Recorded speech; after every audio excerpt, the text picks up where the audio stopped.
Hello and welcome to the program. I'm Sibisola Atiku.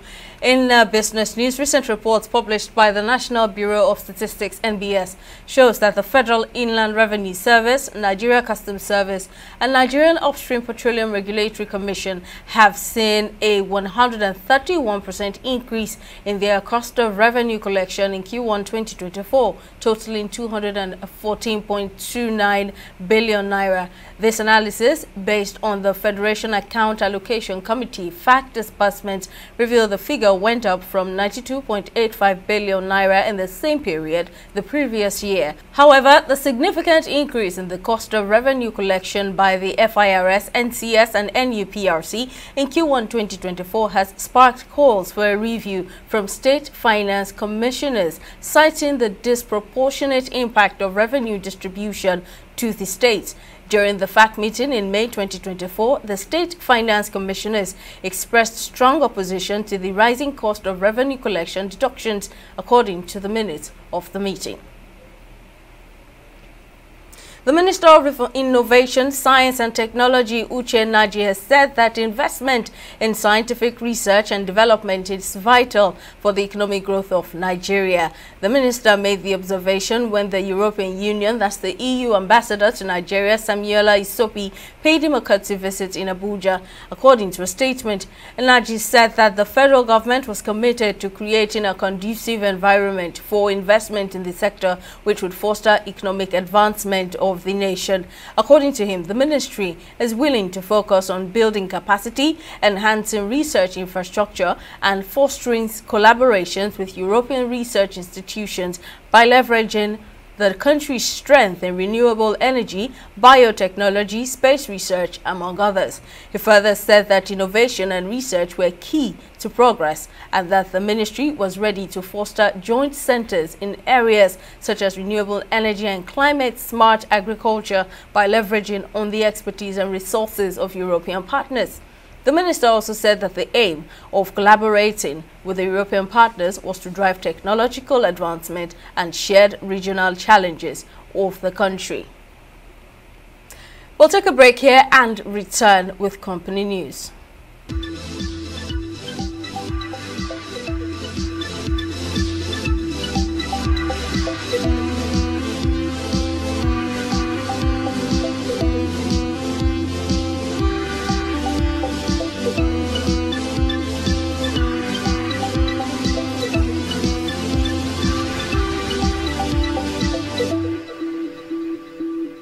Welcome back.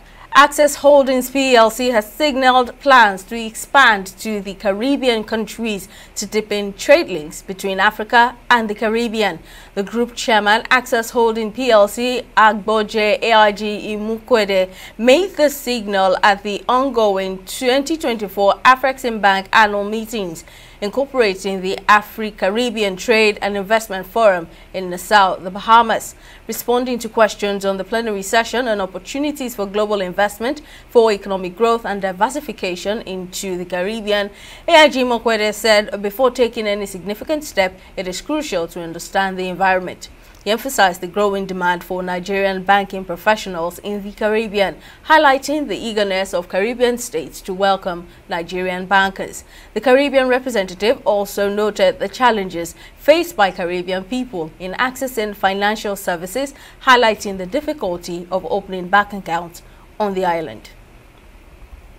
Shareholders of Total Energies Marketing Nigeria PLC have approved the management's 8.488 billion naira dividend payout for the year ended December 31, 2023. The shareholders gave their approval at the company's 46th annual general meeting held in Lagos. During the year under review, the company's revenue recorded an increase of 32% from 482.47 billion naira in 2022 to 635.95 billion naira in 2023. Now, profit after tax also dropped by 20% to 12.91 billion naira from 2023 to 16.12 billion naira reported in the 2022 financial year. The chairman, Total Energies Marketing, Jean-Philippe Torres, said that despite the challenging operating environment in the year 2023, the energy and petroleum company remained consistent in giving return to investment of shareholders. Well, it's time for another break, and when Money Matters returns, we'll be discussing Nigeria's food crisis amid a rise in inflation. Stay with us. We'll be right back.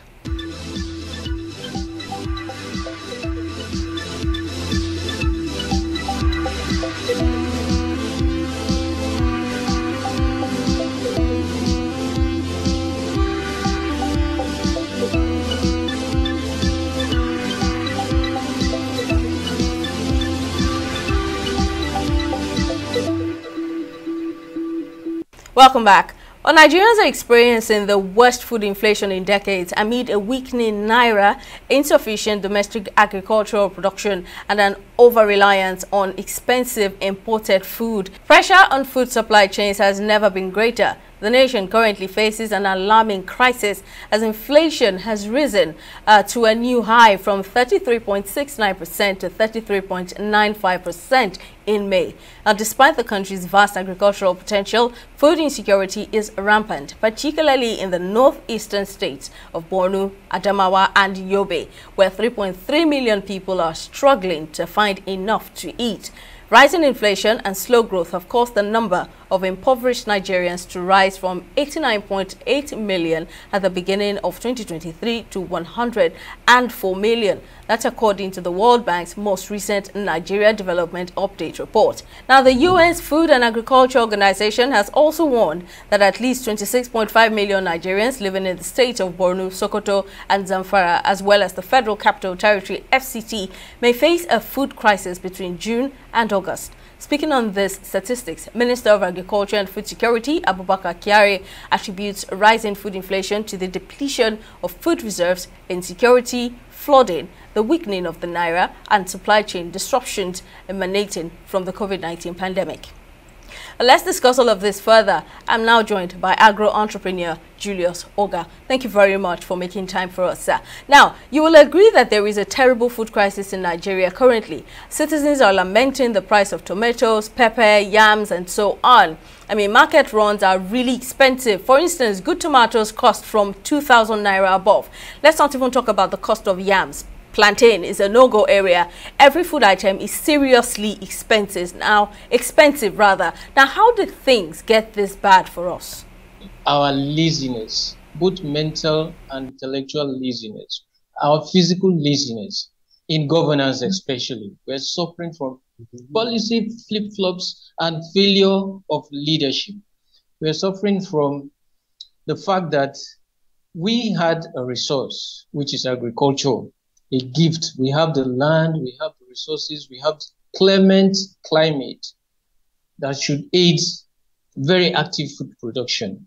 But we chose to import food. You can imagine Nigeria importing palm oil. Okay. So we chose to import food, and now that we're struggling to produce, we're also struggling to balance the unstable flip-flop in our currency, foreign exchange, and currency stability. All of that as a consequence of what? Dependence on revenue from petroleum, and now that subsidies have been removed. More money is coming to the states, but what are they doing with it? They're just talking.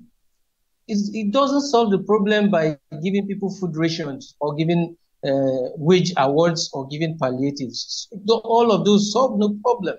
They're only going to feed you for a day, and then you're back to square one.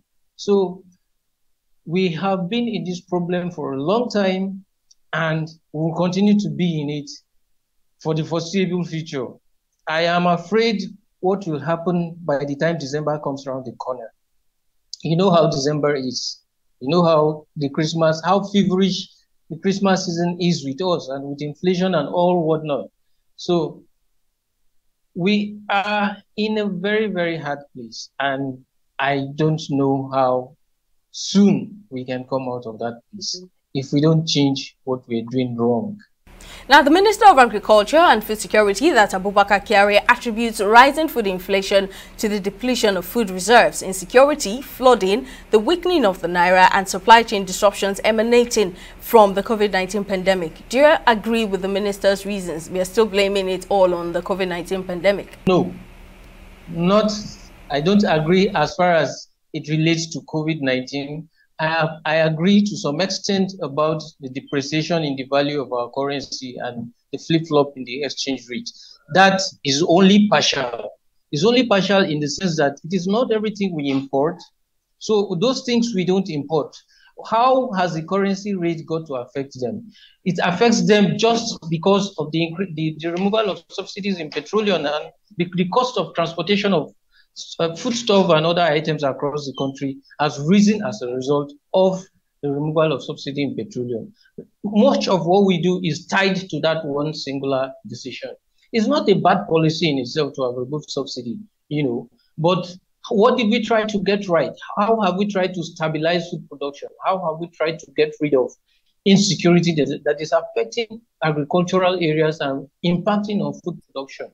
So to that extent, partially, I would agree with the minister, but as long as that COVID-19 something still comes around, no, it is no longer relevant 4 years after. COVID-19 has come and gone. If he had mentioned the crisis in Ukraine, for instance, and the crisis in the Middle East between the Jews and the Arabs, I would say, okay, substantially, somehow this is also affecting what we import and prices. What to talk about COVID-19 right now is just a lame excuse. I beg your pardon. Amid this worrisome trend, the presidency says inflation rate at 33.93% is not, in quote, staggering, as we are made to believe, and that things are, in quote, also improving. How does this, how does the common man digest this statement made by the government? The common man is the one who knows the reality of what is the market. You and I, just like you mentioned, the cost of tomatoes are 2,000 naira. So how much tomatoes are you going to buy? In order to, feed a family of, say, 5, how much paper are you going to buy to feed a family of say, 5 again? So at 32%, if it is not yet staggering, then the government is living in denial, because that is what has led to that value you mentioned about tomatoes. I'm still using your example. Now, I traveled a few weeks back, and I went to the village. I come from a village that depends almost 80% on subsistence farming. In that village, where their staples is tubers, yam, cassava, and vegetables and all what have you. A basin of gari, which approximates to a 100 kilogram bag, is selling at close to 40,000 naira. This is in a village where such gari is produced. And if someone tells you the price of gari is not staggering, then that person is living in denial. If at the village where the cassava is harvested right there and then processed right there and then, and there's no transport, apart from the fact the milling and the cost of, getting it processed, there's too much incidental cost to it. How much will the person in the city be buying gari at that level? So if someone tells you it's not staggering, it's because maybe, and I am trying to contain myself from using the expression. People living on public expenses are, they are divorced from the reality on the streets.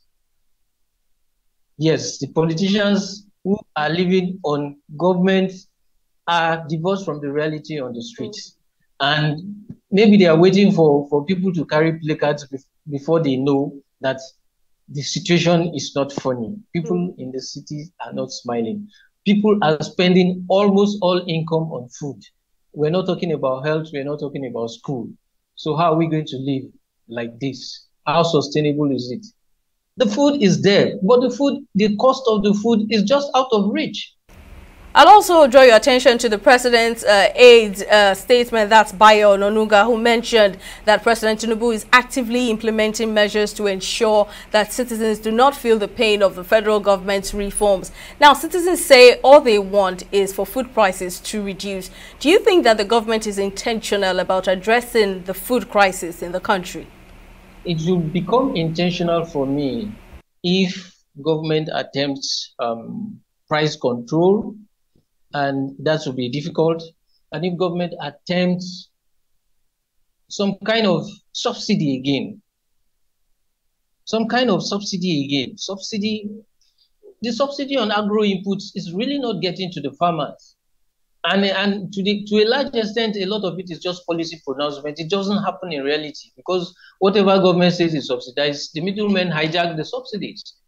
They hijack the products and then they sell at above even the subsidized rates to the end user of product. So if government wants to be intentional about the cost of food, there has to be an attempt at price control. There has to be something done significantly to revive the marketing boards. There has to be government investment in agriculture to such an extent that there is an alternative. So government can actually implement price controls by giving people an alternative price, by telling people if you go to point A, you can buy gari at 5 naira. And then when the citizens have this option, they know that they are not just tied to the wiles of the merchant in the market who wants to sell gari at 20 naira at that same value. So and quantity. So government should, if they want us to believe they're intentional, they should revive the food reserves, the grain reserves. They should revive the marketing boards, and then they should institute a system whereby people have an alternative, so that we are not all tied to the demands of what the merchants are doing to us in the markets. It is when we have that alternative that is government control that we know that, yes, there is an intention to actually control food inflation. Otherwise, we'll keep running around this circle and spending money and spending all our money and remaining hungry because what you can buy cannot feed a family. Right. So right now, it seems some state governments are trying to minimize the effect of this food crisis by selling food at subsidized prices. For instance, the Lagos state government has set up the Onje Eko initiative thanks to its partnership with Niger State. Now, what are your thoughts on these moves? I don't know the terms and conditions involved in the partnership between Lagos and Niger State. And then Lagos substantially is not an agro-producing state, but Niger is. So I can understand a situation whereby Lagos will want to partner Niger in order to have maybe a bulk supply and a cheap supply of rice from Niger to Lagos in order to, to control prices in Lagos. That's good. That's a good initiative. And I think such partnerships across many more states would be good. But there's a solution to the kind of problems we are facing now is for agro-producing states like Niger, for instance, to begin to think significantly about agro-processing, about, using their strategic advantage, for instance, in producing rice and in getting freshwater fish and what was it called? Fisheries and other water resources like that. If they can develop their capacities in these areas and become, Niger State feeding many states in the north center of Nigeria and selling food to Lagos. So those kind of partnerships have not been there significantly across the country. Because if you go, and then states like Lagos, using their industrial capacity, Lagos is a business hub, to say, okay, they want to invest in agro-processing and build industries in areas where there is space, build agro-industries so that this kind of partnership can be harnessed. They can buy paddy from Niger State, mill it in Lagos, bag it in Lagos, sell it in Lagos, and maybe now become off-takers to say, okay, if Niger State can give us enough rice that can feed the population of Lagos, we'll buy it all. and perhaps even feed the population of the Southwest, will buy it or will process it and sell it to our neighboring states. This is economics. This makes a lot of economic sense. But to the extent to which we talk about agriculture in terms of boardroom dynamics and talk as if it was a ministry where you push files. We will continue to talk about food prices. We'll continue to talk about hunger, and then we'll continue to run around circles. But with states like Kogi, states like Benue, can also partner with Lagos and partner with other states that don't have the same capacity in agro production to go into partnerships in agro processing, whereby they can create employment, they can enhance the agricultural value chain, they can create an industrial agricultural hub. I think we'll come out of this place. There's no magic about food production. I tell you, there's no magic about it, other than investing in it and getting interested in it and getting people interested in it, investing their time in it. And then before you know it, you would have had enough saturation of food in the market that the people will be, those who are selling will know that if they don't sell, they might lose their products, or they will just be there and the prices will crash. An agro-entrepreneur, Julius Oga, thank you very much for speaking to us. And that's all on this episode of the program. We'll see you again next time. Bye for now.